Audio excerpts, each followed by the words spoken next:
Hi, I'm Jerry O'Donnell with Four Angels Messages, and I'm joined today with my daughter. Hi, I'm Rowan. Together we're going to address another child's question, but before we begin, we're going to take a moment in prayer.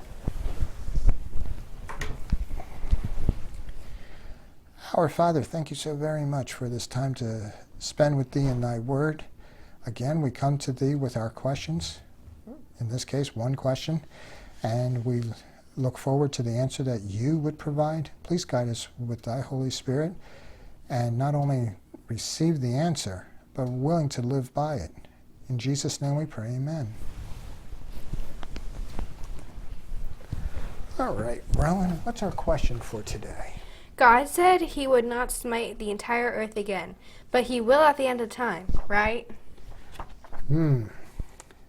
So, what we are going to do is take a look at this promise that was made and see where we go from there. Let's go to Genesis chapter 8. Now notice how it was said that he wasn't going to smite the earth again, as opposed to he promised for it not to rain. So let's go to Genesis chapter 8, and we're going to hear verse 21. Okay, go ahead. And the Lord smelled a sweet savor, and the Lord said in his heart, I will not again curse the ground any more for man's sake, nor for the imagination of man's heart is evil from his youth. Neither will I again smite any more living thing as I have done. Okay, so he's not to smite every living thing, yet at the second coming, doesn't that count? And so let's take a look here at 2 Peter chapter 3. 2 Peter chapter 3. And we're going to look here in verse 10. But the day of the Lord will come as a thief in the night, in the which the heavens shall pass away with a great noise, and the elements shall melt with fervent heat, and the earth also and the works that are therein shall be burned up. So yeah, clearly the whole earth is going to be smitten. It's going to be the opposite of what is said back there in Genesis, that he said, I'm not going to smite the earth, but yet the whole earth, everything is going to basically burn up. So how do we work these things out? It's a little confusing. Let's go back to Genesis, this time to chapter 9, and see how God clarifies what he means. And that's just one thing with the Bible. You need to watch out that you are not missing a clarification when he says things. When the things were written, remember, they were written by human beings, but they were authored by God. In other words, the human beings may not have used the best of languages to convey what is the meaning of God. And so we have to look for those clarifications. There's a lot of times that the writers wrote with assumptions. Let me see. The entire earth was just smitten by a flood. So God's not going to smite the entire earth again. If you don't get the right context, you might think that means with anything. So here in chapter 9, we get the clarification.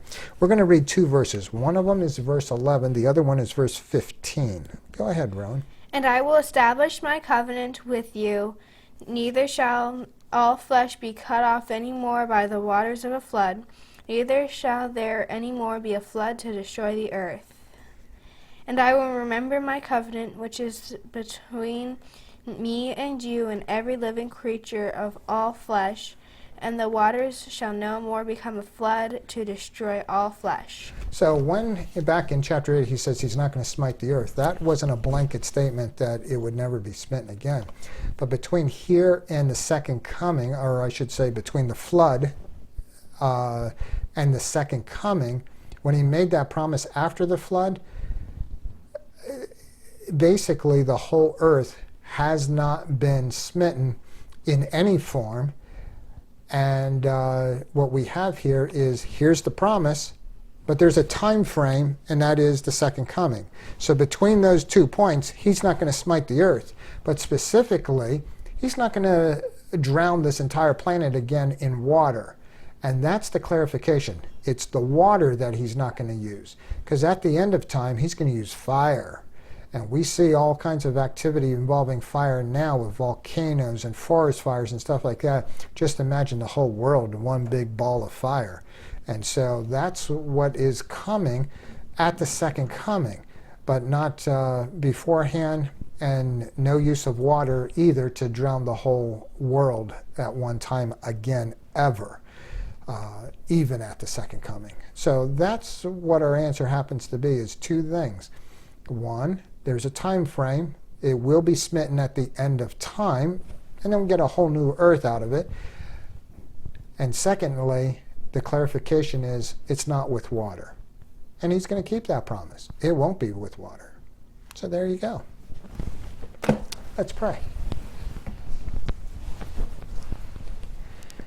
Our Father, thank you so very much for this time to have spent with you. Please send us forth with this on our mind. And we thank you so very much that you keep your word and your promises, and they are true. Help us to understand your word in the way that you would have us understand it, the Bible that is, and accept it that way. And I pray that you guide us in all that we do. In Jesus' name we pray, amen.